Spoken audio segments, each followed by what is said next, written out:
You are now listening to Femme Regard Podcast with Tessa Markle and Carolina Alvarez. Femme. Hola, amigos. Welcome to the Femme Regard Podcast. You know that's going to be the little blip intro now. Of course.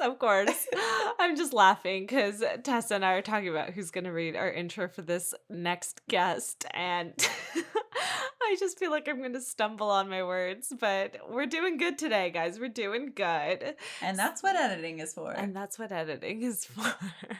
But no, I am so excited about the guest we have on this episode. Her name is Adele Etheridge Woodson.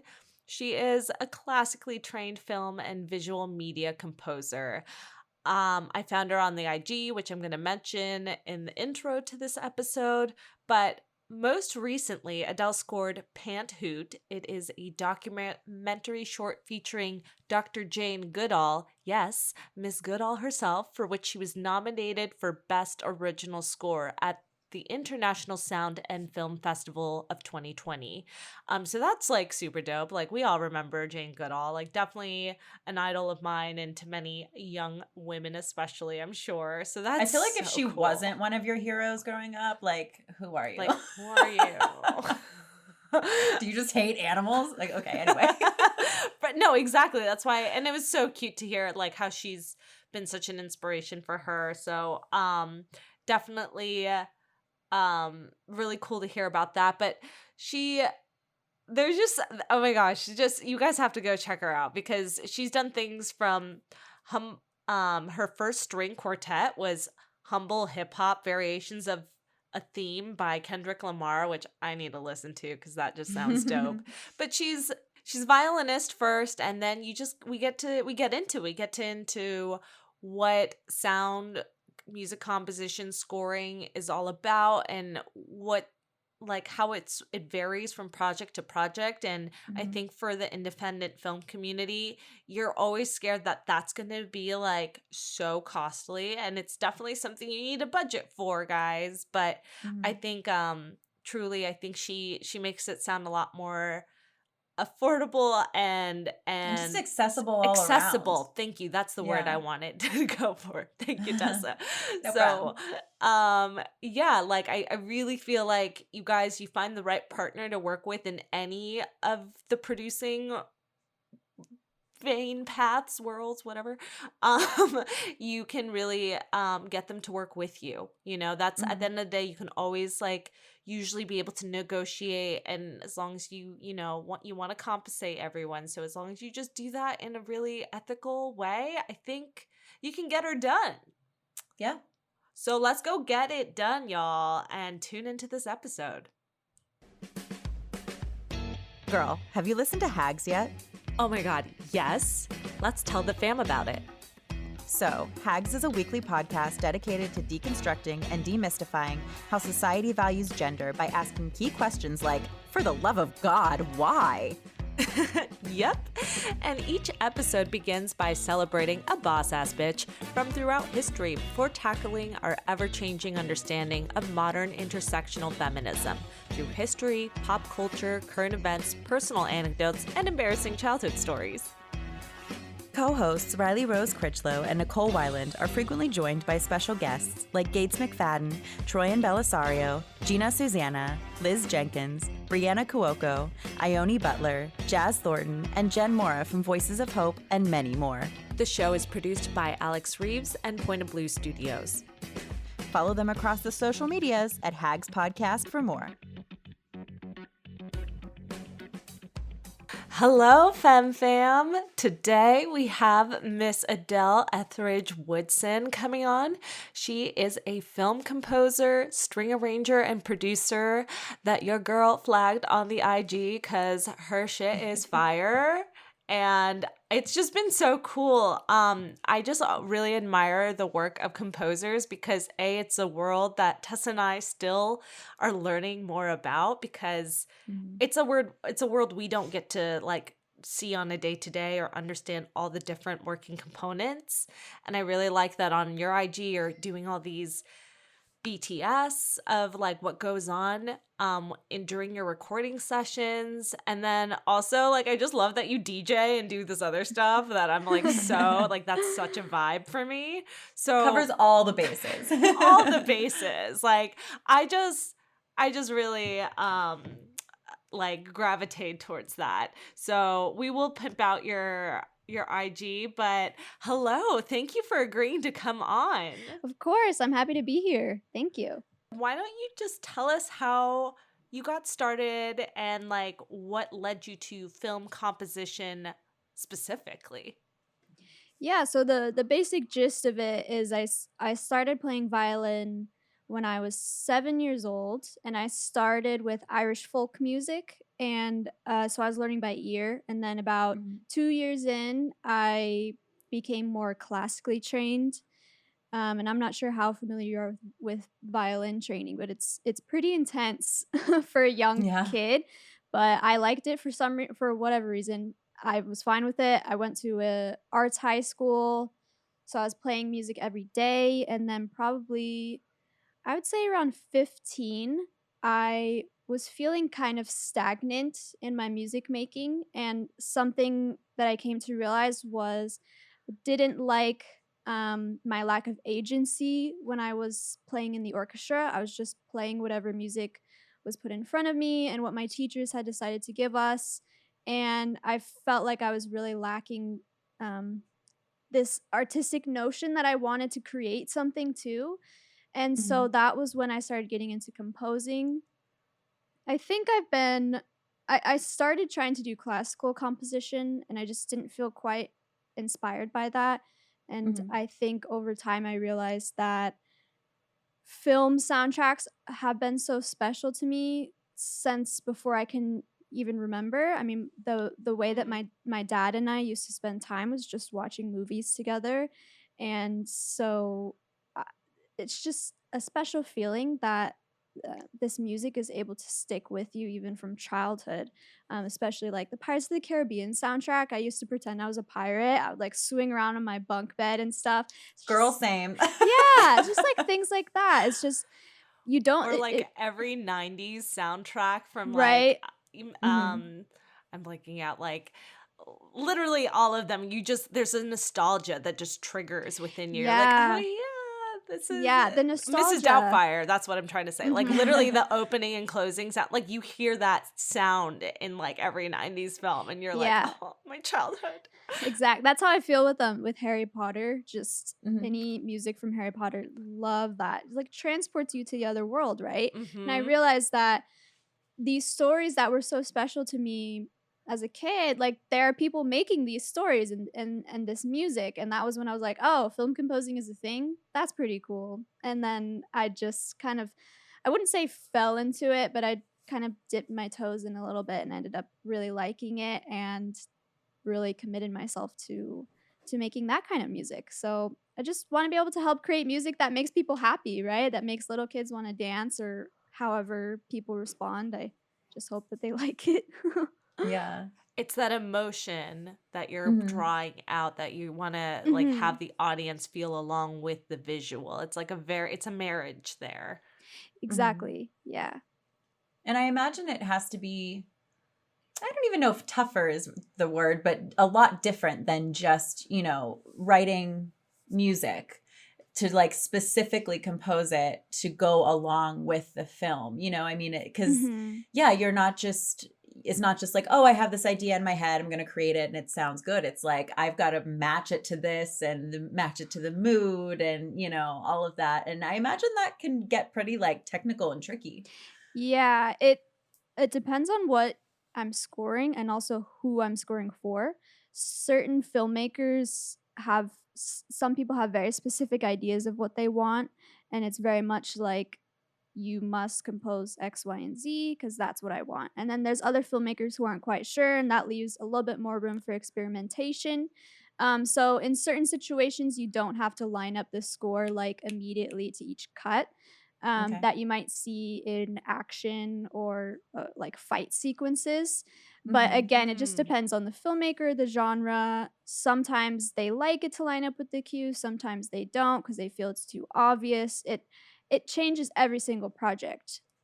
Wow. That makes sense. Does that mean also then that the process of working with them would change per project, I imagine too? Like, you know, do you have like the finished video portion of it all the time? Do sometimes they bring you in from the beginning to kind of see your vision and match the video to that? Like I imagine different people work different ways with that too. Yeah, it's totally the latter. It's different. For the most part, they bring me on when the final cut is ready. And at that point, a lot of people have already temped it. And so then I have some type of inspiration or atmosphere I'm going for.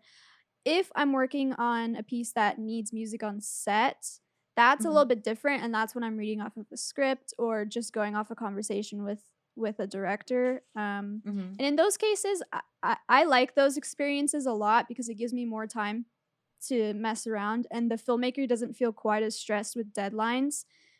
So it's a little bit more of a kind of free-for-all creative space, which is really nice.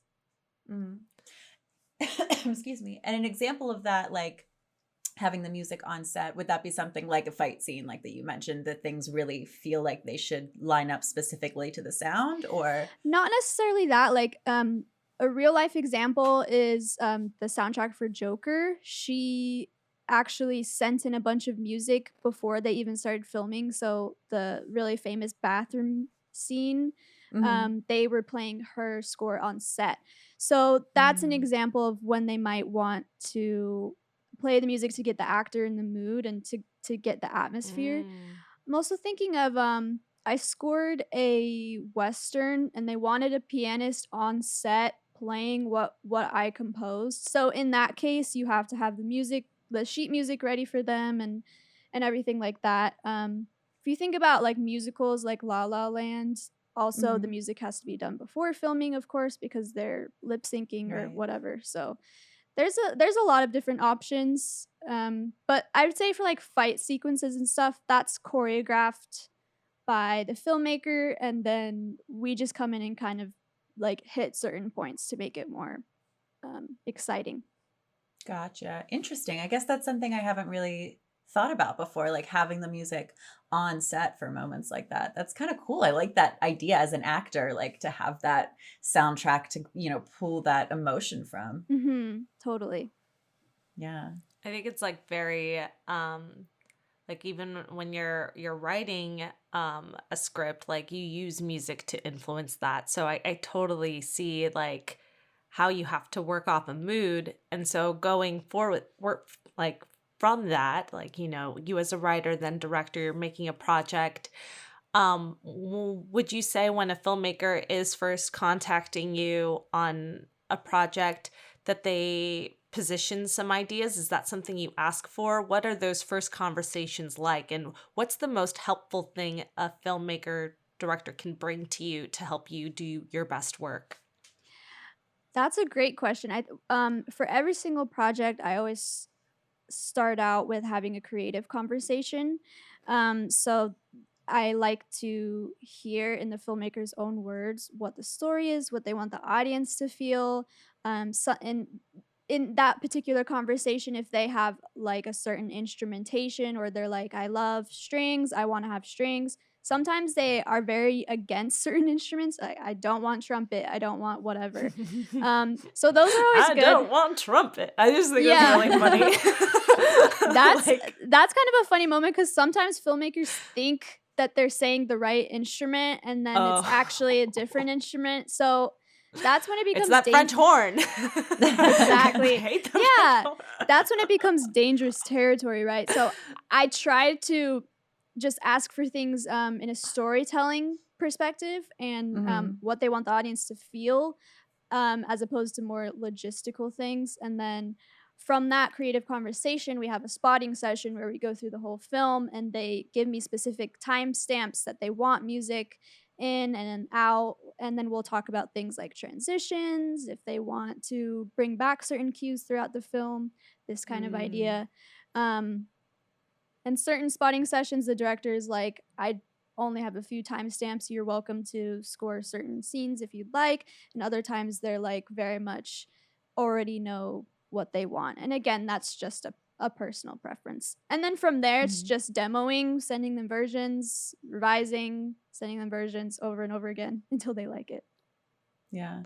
That's good to know that like there's that freedom involved too. Like everybody works a little differently. You're willing to work with, the different ways that people work. So us as filmmakers don't feel like, okay, I gotta know full music theory and exactly how she's putting this together. Yeah, there's this. I mean, if you think about it, I don't know things like camera work or cinematography, but it's still translated to me in a way where I'm like, okay, I think I know what I can score this as. So, I mean, of course, there's a certain vulnerability when you don't really know anything about music and you're talking to a Mhm. musician. I think sometimes, especially younger directors, try to overcompensate for that lack of knowledge and then try to sound smart. Um, but you just have to remember, like, we're servicing your picture. We're there to help you. We aren't Mhm. here to, show how much better we are at music or whatever. It's, Yeah. yeah, but we're just here to help you out. So I try to get people to be, of course, comfortable with me and just being able to talk in terms that they feel comfortable with.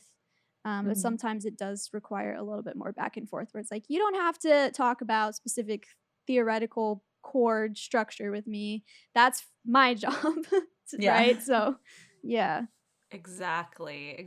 Like, know your space, know your place, and I think if everyone's humble, that's like the best way to work with one another. Like, no ego Mhm. attached, and like Mhm. trust the person you're hiring. And I think it can be intimidating when you don't know so much about music theory or that world that you feel that maybe you like, that insecurity could come out even in that way. It's like, is this Mhm. the right person to work with? And because it sounds like it is a long process, like from start to finish. There are a lot of revisions. And I think as a filmmaker, you just like, I love that you said that, like, trust that, they're doing their job at the end of the day when you hire them.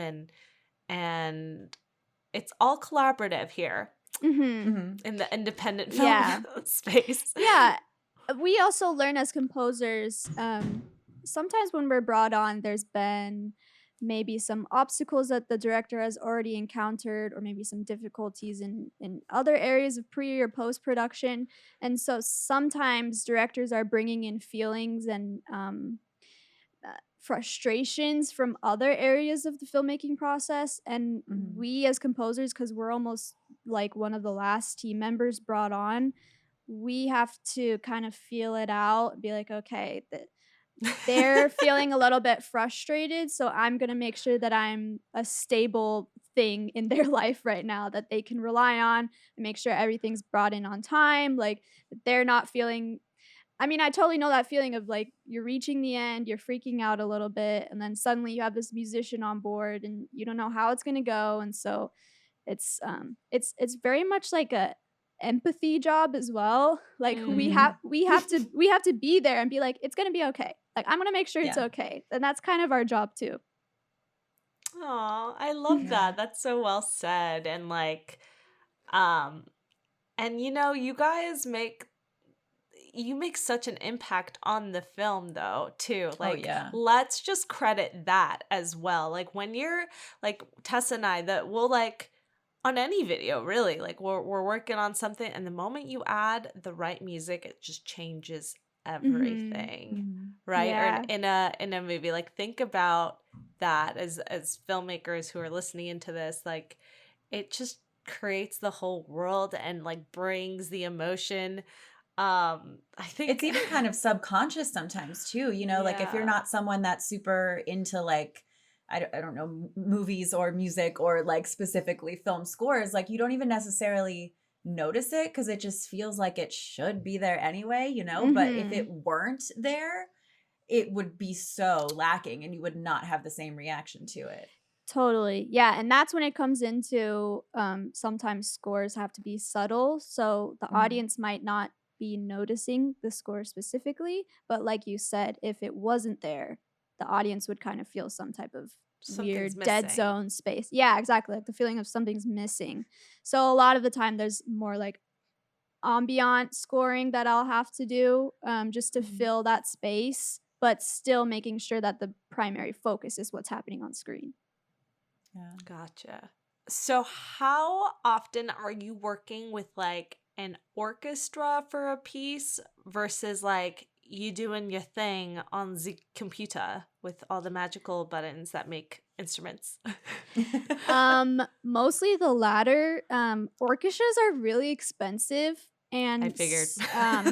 like if you want a good orchestra, it's at least 10 grand for like a few hours of recording. So generally that funding has to come from the studio or the production or whatever, and I've mostly been working on indie stuff, very low budget things, so I've invested a lot into really high quality samples.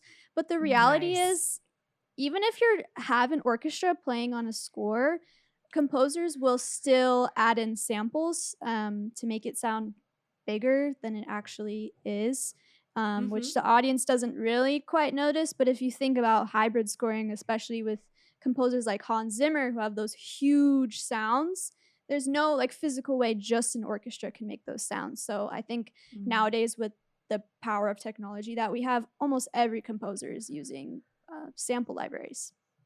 Yeah. Interesting. I didn't know that. I mean, I knew it was expensive, but I guess I didn't realize the capabilities that you can do with just samples and not, a live orchestra. Right. And, some scores don't call for an orchestra. Sometimes they just want some solo instruments. And in that case, it's a lot more affordable to hire someone just to record a few lines or whatever. I record a lot of myself on live violin when it calls for it, which adds a good humanized aspect. Of course, every composer wants players to be on their scores, but the reality is, just budget-wise, sometimes that doesn't happen.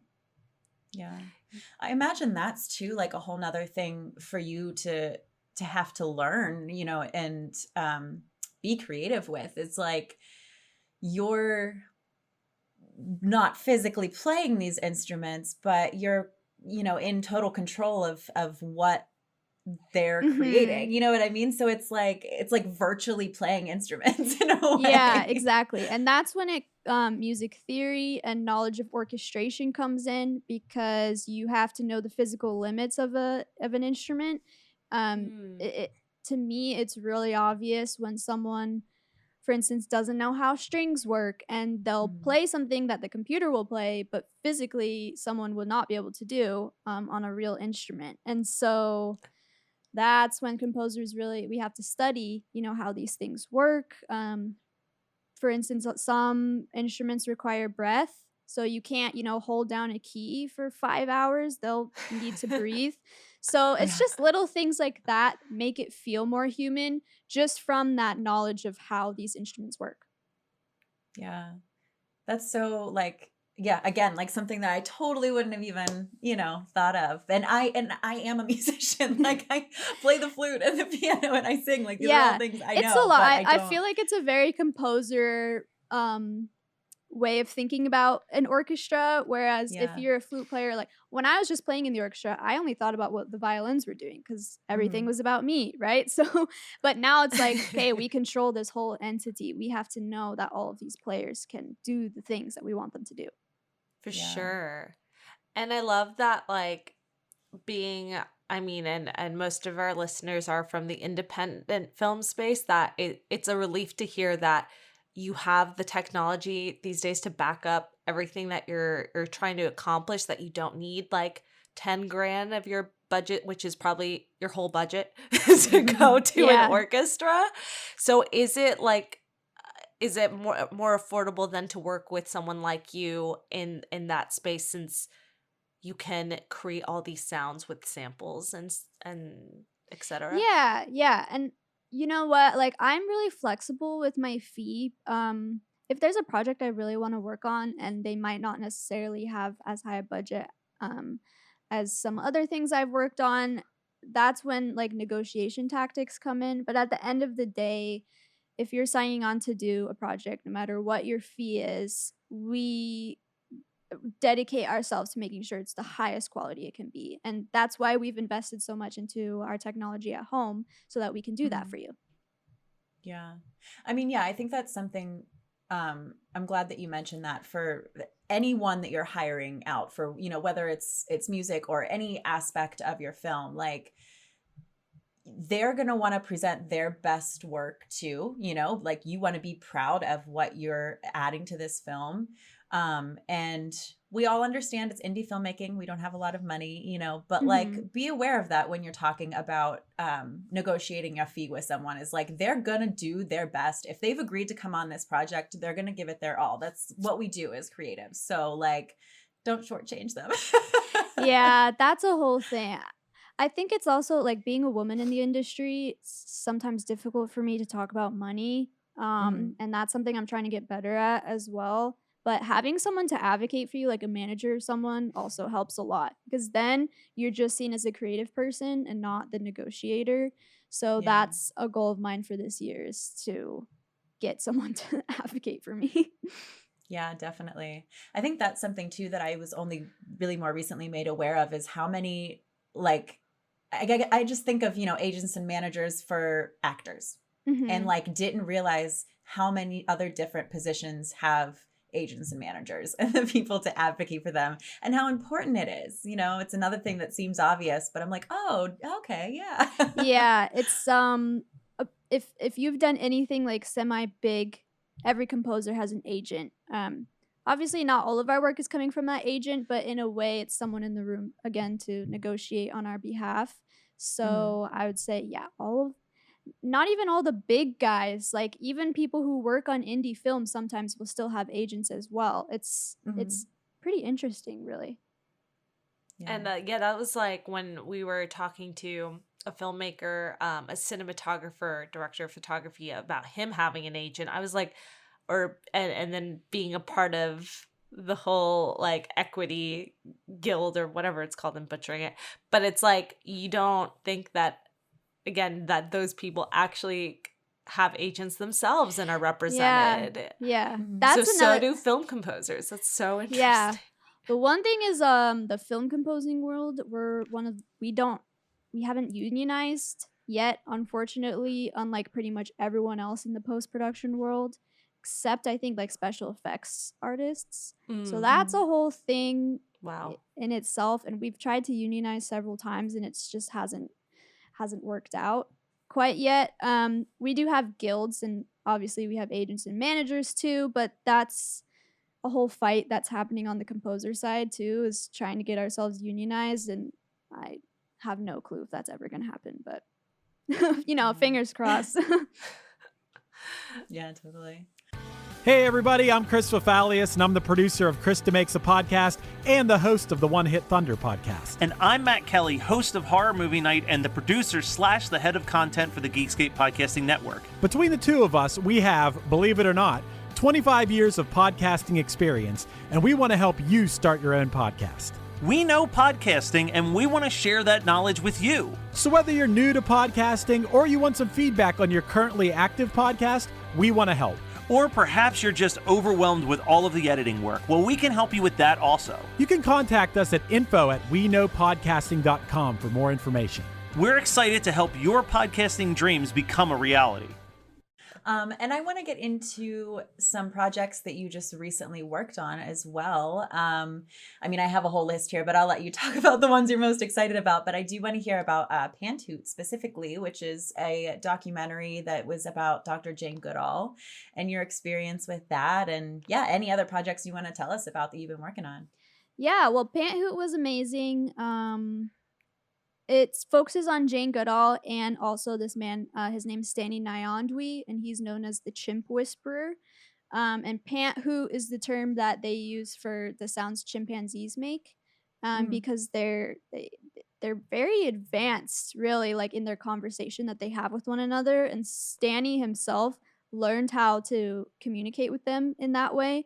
So it's, of course, all about, you know, chimpanzee rescue and advocating for animal rights, especially in Africa. So that in itself was really just such a cool experience, because Jane Goodall was my childhood hero. When I was like 6 years old, I wanted to be a zoologist because I read about her and I thought she was really cool. So it kind of, you know, comes full circle in that way. And Yeah, it was really cool. It's unfortunate that COVID happened when it's going to all these film festivals, but I'm happy to see that it's the success that it's had, because I hope that people will be able to see this story, be inspired in their own life to advocate for wildlife and animals and everything like along those lines. Yeah. Besides Pant Who, I am releasing an EP in what's today, 5 days, January 30th. So listeners, by the Guys. time you hear this, it'll be out. Yeah, so this EP was actually a commission from the city of Tempe. They have this program called Arts in the Parks, and they hire local artists of all mediums, and basically the goal is to get people to go to a park and enjoy the outside. So I was hired to do some type of sound installation, and it ended up becoming an EP, so people who are outside of the community can also enjoy it. But essentially, all the neighbors voted on what genres they wanted to hear. I interviewed and sampled conversations I had with people who live here. And so it's very diverse body of work, which is a little bit unique from traditional EPs that people will release. So I tried to communicate like this was technically a commission. But they did give me a lot of flexibility with what I was making too. Nice. That's really cool. Thank you. That is really cool. It's completely different than anything I've like heard of. So are you bringing in like music into the interviews pretty much and creating like a world around them in that way? Kind of the other way around. I build the sonic world, and then I kind of like to treat The audio. sonic world. I love that. Yeah. So for instance, one of them is a meditation track because the park has a meditative labyrinth. And so I built the like kind of minimalist composition, and then I treated the interviews kind of like an instrument in itself. So I sample certain sentences or words to tell a story. So it's not the whole interview. It's just I kind of pick and choose what I like. And so it's kind of like I really enjoy like electronic hybrid things. My senior thesis was an electronic piece about feminism. So I was taking like sound bites from news and all of these different things and treating it like a piece of music. So that's basically what I did for this EP as well.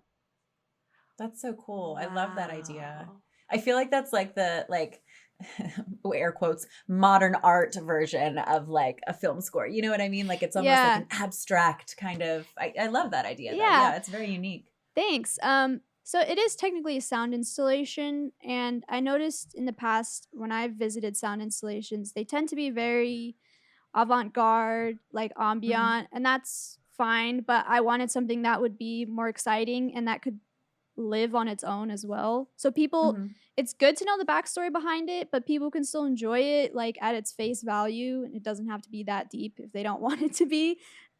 So that was a really fun experience with producing different. I did like a house track, I did a Portuguese R&B track, I did a pop track. So in that sense, quite different from what I've done for film scoring. But it's nice because now I can express myself through different genres outside of film scores too. Yeah. And it shows, for anyone that is just looking at your body of work, like that's such a great example of all the different things that you're able to do. Yeah, it's for film composers. Our goal is to like find a sound that we get hired for. But I also am interested in so many different types of sounds. It's hard to narrow it down, which is again why I try things like DJing and producing for other artists and arranging strings for, pop singers or whatever. Just because I'm sure you understand. I feel like the creative brain, we want to do all the things. So. Yes. Yeah. All the things. Especially too when you know that you're capable of doing all those things and you're like, I don't want to shortchange myself. I know I can do it all. And it's like, sure you can, but you still got to like narrow it down and start there. And then like once you build that reputation for yourself, then you're able to branch out and try other things and people will get behind you because they're already behind you. Yeah, exactly. And just like posting things like behind the scenes or little short snippets of things gets people into it. And that's also how I've gotten some work too, is people just hear something I've already made and then they're like, oh, I like this. Can you do this for my film or whatever? So yeah, it all. Which is why I think it's great that you do try all these other things, because it is then sample work. So it's like you don't have to get stuck to be knowing like the Western film score girl. Like she's got all this. She's got some pop. She's got some horror. Like, the horror. That's like I think one of the worst things that happens pretty regularly to film composers is they're pigeonholed into certain genres. Sometimes composers, I don't think they really care, but other ones I think really struggle because they just keep getting hired for the same thing over and over again, and after a while it can get kind of old creatively. So that's one thing that I'm really striving to not happen to me. So hopefully I'll be able to continue doing these type of projects that are really on all areas of the musical world. Yeah, that's some great advice for anyone who's tuning in who is in the music industry or focuses on film composition, that it's great advice to try and get yourself to work in different mediums, and so you have other work and you're exercising. Yeah, I can totally see you getting in a creative funk if you're producing that same sound over and over again. It's like you can't help but just then do that all the time. Yeah. Also, I mean, you can't really say no to money, so then that also becomes a thing. Is like, okay, For I'm getting sure. hired, but then the issue of a creative funk and Yeah. We want to keep it funky. We don't want to be in the Yeah. funk yeah, exactly. zone. Yeah. No, I love that. What's one of your biggest inspirations? I feel like I'm inspired by so much, but I'm Same. constantly inspired by Labyrinth, who did Euphoria's soundtrack. I think he really stays true to himself as an artist, and you can tell that by the music. And I just think he's a really cool guy. Nice. That's awesome. Well, Adele, you're a pretty cool chick, may I say. Oh, thank you. May I say. Sometimes it's I know, hard to remember that, but thank you. right? You feel like that, like imposter syndrome, where like you don't want to like say you're as good as you are sometimes, but like girl, own it. Yeah, that's a whole imposter syndrome is something I struggle with almost every day, and I think it's like tenfold when you're a woman in a very male dominated field like film composing. So well, I love that you bring that and are, open and vulnerable with us on the show, because obviously you got our attention. That's why you're here, because you are creating cool shit. And two, like it's I think it is especially hard as a woman in a male dominated industry, and I think you're going to be such an inspiration as you keep creating. We're here to support. That's something we're so passionate about from our production company standpoint, is to uplift women in the industry. So, I mean, it's a fight that you have to keep fighting with yourself and the world around you. But I do think times are getting better. We're all here to support, and we're just all gonna keep working with each other, keep building each other up. And like, I'm here for it. Tessa's here for it. I know our fam community, even the men in the community are so amazing at supporting the women. So, we just gotta keep moving on and stay strong and totally. Like keep working with each other.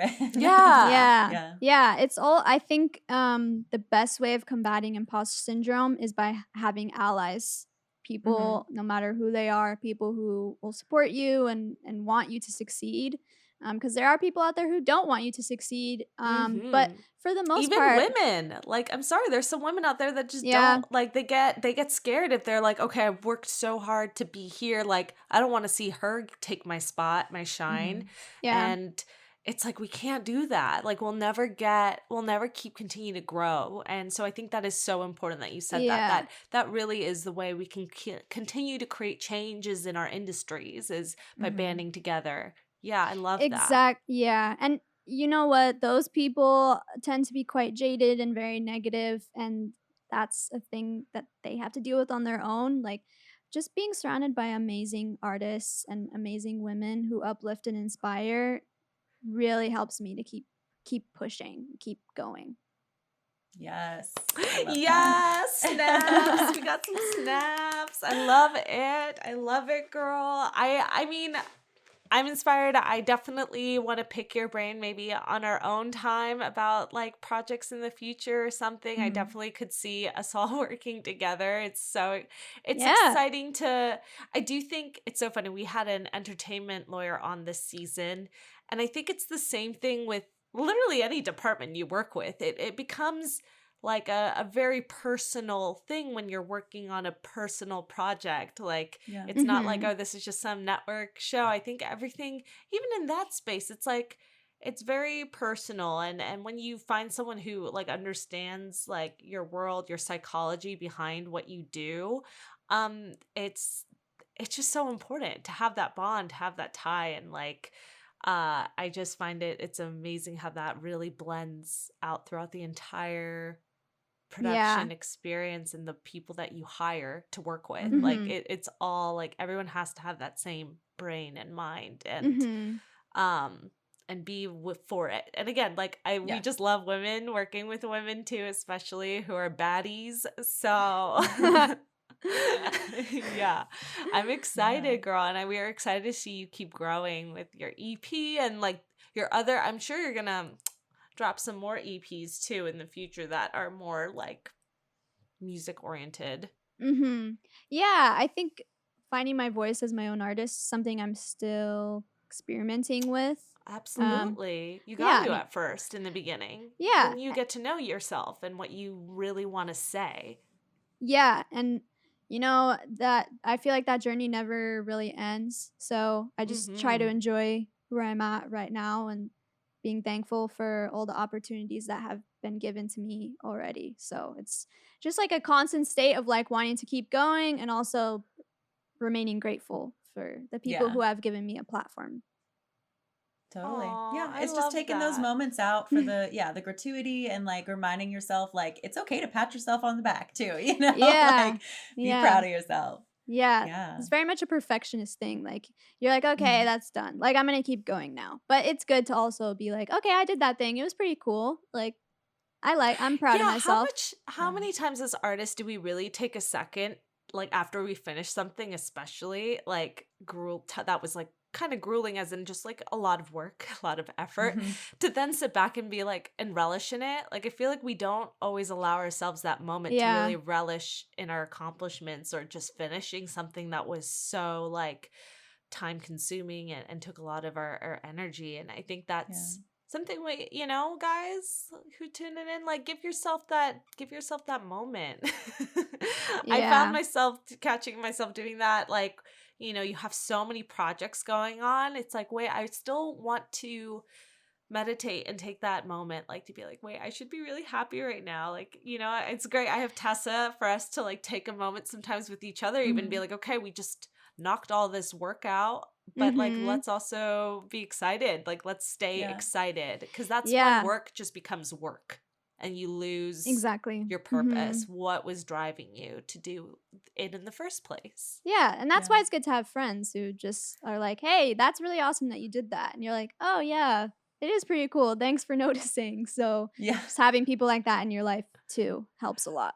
Yeah, girl. Well, welcome to the Femme Fam community. Everyone's gonna keep pimping you out as we are, and like we love that. We love that about our community. Everyone's so supportive of each other, and it's a lot tight knitter than we thought it is. You know, like everyone really knows each other. That's really awesome. Cool to see. Yeah, you don't get that every day, so that's really special. Yeah. Absolutely. And speaking of supporting each other, let our listeners know where they can listen to your EP, because by the time they're listening, it'll be out, and just find you on, you know, social media, your website, and all of that you want to share. Yeah, I'm Adele Composer on all social medias. My full name is like everything on the streaming site, so Adele Etheridge Woodson. Very long. It's kind of a mouthful. At least it's a simple name. Like there's nothing hard to pronounce or spell. Like Yeah, if there wasn't a super famous Adele, I would have just gone by the first name, but here we are. So we have to have the long name. But yeah, and my website is adelebrook.com.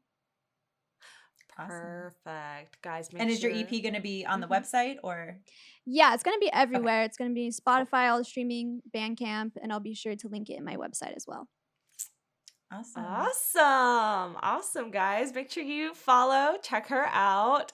Again, love her content. So thank you, Adele, for taking the time, sharing us the insights to your world, and like what I feel like I have a better sense of how to, approach a film composer. So I definitely feel like this was super helpful for our audience. So thank you. Thank you. It's kind of a niche community that not a lot of people realize that we're here, but I'm here and I'm happy to share my story. Thank you for having me. Absolutely.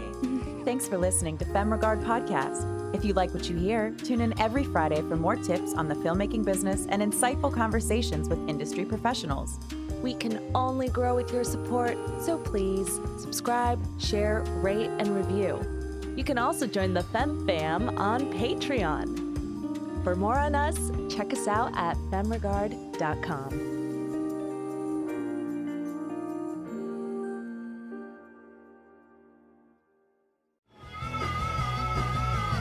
You're listening to the Geekscape Network.